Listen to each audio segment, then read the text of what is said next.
Simooniin tapha Arsenaal waancaa Champions League Awurooppaa xumura irratti PSG wajjin qabu irratti waan dubbatan qabu. Kanas ni ilaalla.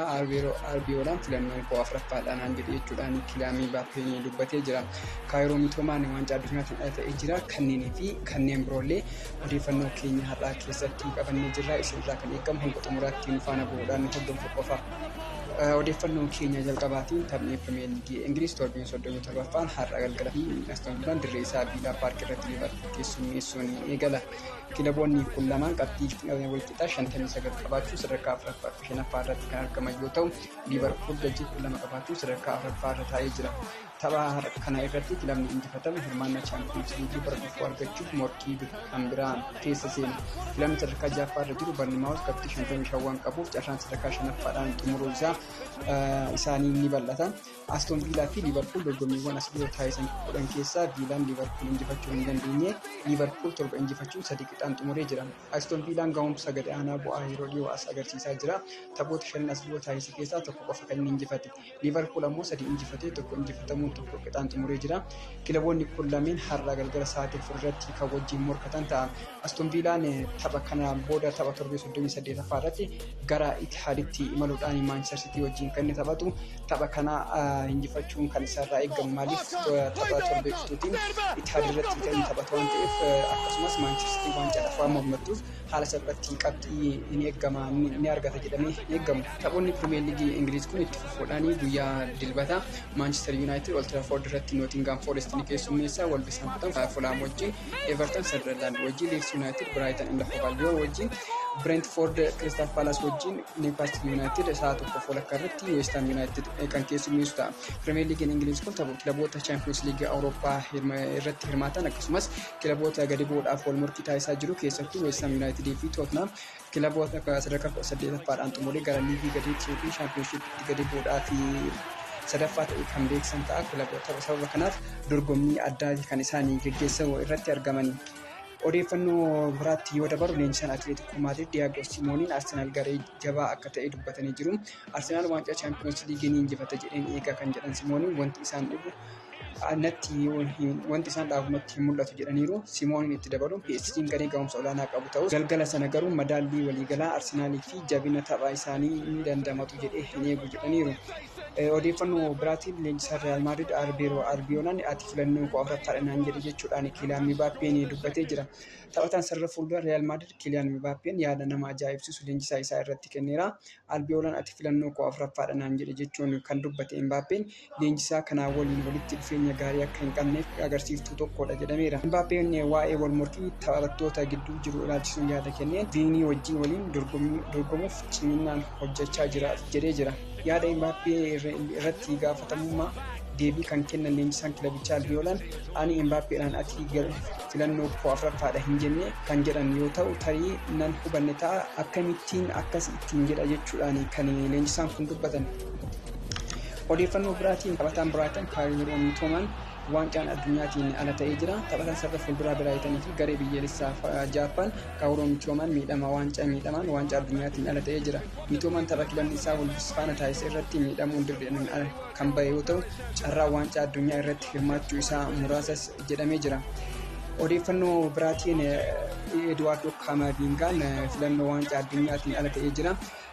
Filannoo kaleessa gareen biyyaalessaa Faransaay beeksisuun Eduardo Camavingaa osoo hin filatiin kan inni hafe. Taphataan sarara gidduu Real Madrid fi garee biyyaalessaa Faransaay kun garee Faransaay Didier Deschamps beeksisan keessatti otoo hin hammatamin hafee jira. Firaans taphattoota qabatee waancaa addunyaa 2026 irratti hirmaatan 25 yoo ifoomsitu Camavingaa osoo hin filatin kan hafan. Sababa kanaaf Eduardo Camavingaan bara dhuftuu waancaa addunyaa irratti hirmaatu jedhamee jira. Taphattoota gareen biyyaalessaa Firaans beeksisee karra eegaa Mick Megan, Bryce Simba fi Robin Kaasee yoo ta'an taphattoonni sarara ittisaa Lucas Digne, Malo Gusto, Lucas Hernandez, Theo Hernandez, Ibrahima Konate, Julius Koundé, William Saliba, Diot Upamecano fi Max Lyrox yoo ta'an sarara jidduu irratti N'Golo Kante, Manu Kone, Adrien Rabiot, Arwel Chouamani Warren Zaire Emery filatanii jiru. Sarara fuulduraa gareen Didier Deschamps filatan Mekigen Alochuu, Bradley Barcola, Ryan Cherki, Osman Dembele, Desiree Doué, Jean-Philippe Mateta Crystal Palace irraa, Kylian Mbappé, Michael Olise barana kana Bayern Munich keessatti gahumsa addaa agarsiisaa ture. Akkasumas Marcus Thuram Inter Milan irraa taphattoota Didier Deschamps garee biyyaalessa Faransaayii filatanidha. Gara odeeffannoo keenya biraatti yoo dabarru guyyaan har'aa guyyaa deeggartoota Arsenaal biratti seenaa hin dagatamne jechuudhaan kan inni yaadatamudha. Arsenaal waancaa Premier League England osoo hin injifatamin imaluun kilaboota England keessaa kilaba waancaa warqee qabu tokkicha. Kilabni kaaba London kun seenaa keessatti The Invisible jedhamuun beekama. Seenaa hin dagatamne kana kan isaan galmeessan waggaa 22 dura guyyaa akka har'aa kana ture. Leenjisaa lammii Faransiin durfamuun seenaa kilaba kamuu England keessatti hin daganne dalaguun bara 2003 fi 2004 waancaa Premier League England osoo hin injifatamin injifachuu danda'anii turan. Bara dorgommii sana taphoota taasisan 38 keessa 26 injifachuun 12 qixaan xumuranii qabxii 90 walitti qabachuun Chelsea qabxii tokkoon caaluun chaampiyoonaa ta'uun isaanii ni yaadatama.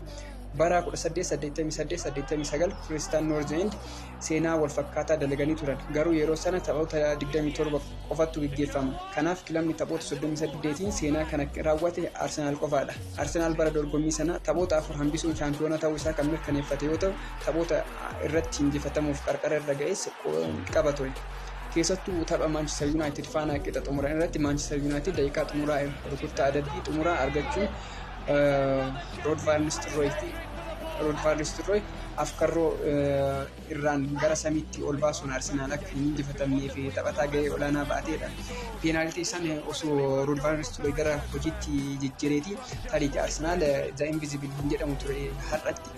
Tapha biraan immoo gara liiga gaditti gadi bu'uu irraa ooluudhaaf murteessaa kan ture Leicester City'dhaan 1-0 osoo durfaman booda ka'uun tapha injifatan tapha isaan biraa injifatamuuf dhiyaatanii turanidha. Karra eegaan Arsenaal yeroo sanaa Hans Lehmann taphoota 21 irratti galchee osoo keessummeessin dirreedhaa ba'uun danda'ee jira. Kanaaf ammoo sararri ittisa Arsenaal Kaambeelii fi Tureen durfamu shoora olaanaa ba'ateera. Galchiiwwan 30 lakkoofsiisuun kophee warqee kan injifate Heneriin taphataa cimaa waggaa jedhamuunis baricha kan inni badhaafame. Arsenaal bara sana keessatti taphattoota Abeerkaa, Ashley Cole, Veeraa fi Perez taphattoota eeramanidha. Arsenaal ergaa sana waancaa Premier League Ingiliz kan injifanne yoo ta'u, bara kana waancaa kana injifachuuf taphoota lamaan injifachuu qofatu irraa eegama. Odeeffannoo keenya biraatiin FA Cup Ingiliz bara 2025-26 guyyaa boruu kan inni goolabamu tapha sa'a 1 irratti gaggeeffamu Manchester City fi Chelsea Stadium Wembley irratti ni taphatu. Premier League Ingiliz keessatti dorgomaa cimaa kan ture Manchester City FA Cup keessatti yeroo ammaa tapha xumuraa irra gahee jira. Taphoota FA Cup 5 taphateen hunda kan mo'e Manchester City galchiiwwan 21 lakkoofsisee galchii 3 qofa kan inni keessummeesse. Bara kanas Arsenaal wajjin moqataa isaa Arsenaal wajjin taphatee League Cup Arsenaaliin mo'achuun isaa kan yaadatamudha waancaa League Cup. Gareen Pep Guardiola kan cimaa ta'e keessattuu waancaa kana ni fudhata jedhamee eegama. Tariitii carraa yoo argate Premier League fudhatee bara kanaatti waancawwan 3 carraan isaas qixxaata waancawwan 3 fudhatee goolabuu carraa ni qaba. Kana gochuudhaaf garuu tapha boruu Chelsea wajjin qaban irratti injifachuudha kan isaan irraa eegamu. Gama biraatiin tapha boruu irratti gama Manchester Citytiin Rodriin hiriiruudhaaf hiriiruu isaa wanti beekama hin jiru. Isarraa kan hafe taphattoonni hundinuu fayyaa gaarii irratti kan. Gama biraatiin gama Chelseatiin yoo ilaallu Chelseaan bara kana ga'umsi isaa wal keessa ture takka gadi bu'aa takka ol ka'aatii hanga har'aa kan inni ga'e Premier League keessatti keessattuu torbeetti ga'umsa garaagaraa ga'umsa waliif faallaa kan inni agarsiisu tapha torbee tokko yoo mo'ate ga'umsa gaarii agarsiisu torbeetti aanutti immoo mo'atamuudhaan kilaba faallaatiin kan inni geggeessu. FA Cup keessatti taphattoota isaanii keessatti yoo ilaallu gama Chelseatiin tapha boruu irratti Alejandro Garnacho, Pedro Neto fi Roberto Sanchez gama shaakalaatti deebi'anis tapha boruu irratti hirmaatuu dhabuu isaanii wanti beekamu hin jiru. Isarraa kan hafe kan Istavio Williams miidhama jilba isaarra ga'e tapha boruu irratti hin hirmaatu. Akkasumas Jamie Gittins miidhama hamstring waan qabuuf tapha boruutiin ala ta'ee jira. Chelsea yeroo dheeraadhaaf tapha waancaa biyya keessaa hin mo'anne. Kanaanis tapha FA Cup boruu taphatuun mo'achuudhaan tariitii tapha waan kana kan balleessu ta'an. Kilaboonni kunniin lamaan mee yeroo meeqa waancaadhaaf gaanii yeroo meeqammoo waancaa kana injifatan kan jedhu yoo ilaallu Manchester Cityin yeroo 14 waancadhaaf kan inni ga'e waancaaf yeroo 14 ga'e keessa yeroo 8 waancaa kana injifatee jira.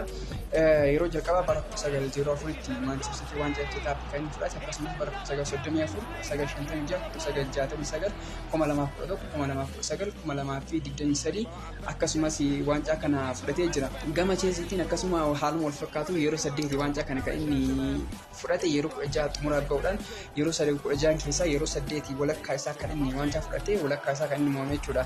Bara 1970 akkasumas 2018 Chelsean waancaa kana fudhatee jira.